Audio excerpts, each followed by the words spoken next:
Welcome back, everyone. In today's video, I'll walk you through creating pages in Confluence, one of the most essential skills for organizing and collaborating on information with your team.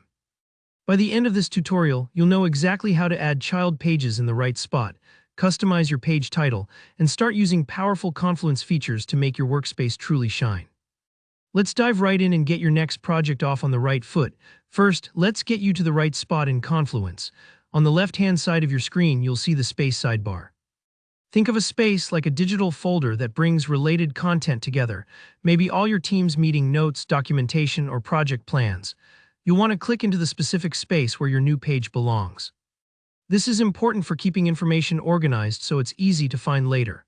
I can't tell you how many times I've seen people just add pages anywhere and then scramble later trying to track them down.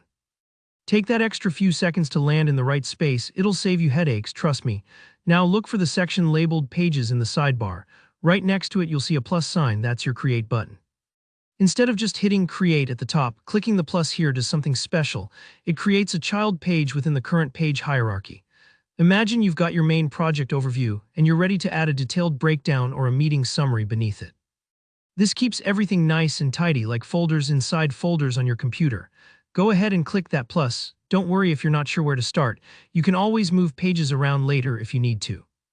After you click the plus, your brand new page opens up. Think of this as a fresh piece of digital paper ready for your ideas. The first thing you'll notice is a placeholder text that says Page Title. Click right on there and give your document a clear, descriptive name. Having a good title isn't just about looking neat. It actually makes collaboration much smoother, and it helps everyone grasp what the page is about at a glance. For example, instead of Notes, try Sprint Planning June 2024 or Website Redesign Overview. Specifics help.